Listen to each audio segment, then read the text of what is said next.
I understand that, but it's hard to do, I feel, because I think there's something, well, I can only speak for myself, feeling like, that person shouldn't be allowed to say that to me, or they're wrong, or I need to show them they're wrong.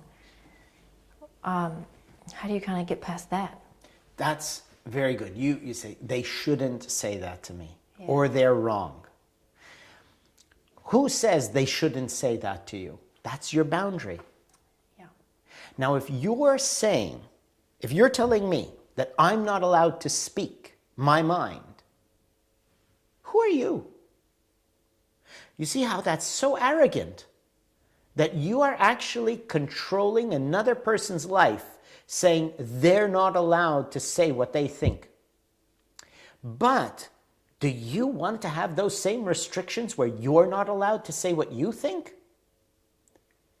Very one-sided. So this is the problem, is the arrogance that thinks I make the rules.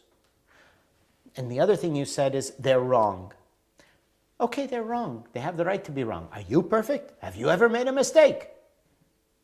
So when we look objectively at ourselves and say, is it right to impose a limitation on another person to which I do not wish to be limited by? And am I so perfect that I have the right to say they should be perfect too? So it comes from reflecting upon yourself objectively. People ask me, how did I succeed so well in business, in so many businesses? I said, it's very simple. I'm stupid. I'm stupid, and I know I'm stupid. I know my weakness. I know my failing. So I ask for help. I listen. I take everything objectively. I don't put rules and obligations on other people so that I let them have total freedom. Because if you don't give another person freedom to be whatever they are, whatever mess they are, however mistaken they may be, then you have no right to freedom yourself. You know, it's an interesting thing. You have a prison, and you have prisoners in the prison. But you also have jailers. You have prison guards, right? Who also live in the prison. So when you want to restrict someone in any way, you are placing yourself in that prison right there with them. So if you want complete freedom to be you, you have to allow everyone that same freedom. And it's that acceptance or understanding of the mutual relationship to which what I want, I must give, that allows us to let people say what they think and be wrong and not be affected. There's a good little joke. It was this Indian and an American are arguing, and they're arguing, and the American's getting very frustrated, but the Indian is just, he's still calm and such. And the American at one point, he says to the Indian, he says, who do you think you are? When people are angry, who do you think you are? And he says, sir, in India, we do not think who we are. We know who we are.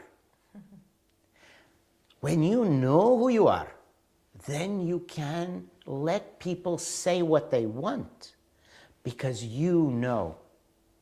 There was another good, in a movie called A Funny Thing Happened on the Way to the Forum.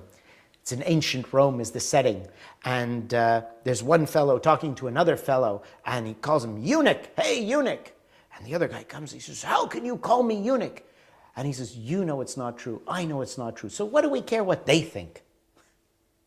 You see? When you know who you are, it doesn't matter what anyone else thinks.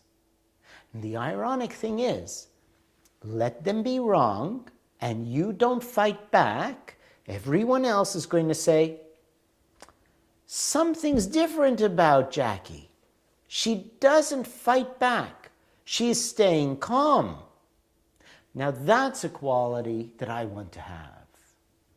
And so let other people say what they want. And if we're free, in the long run, you'll find that you change and you get the admiration of other people.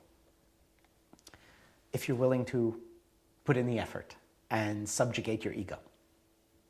So it takes time. Our work isn't easy. It is not easy at all.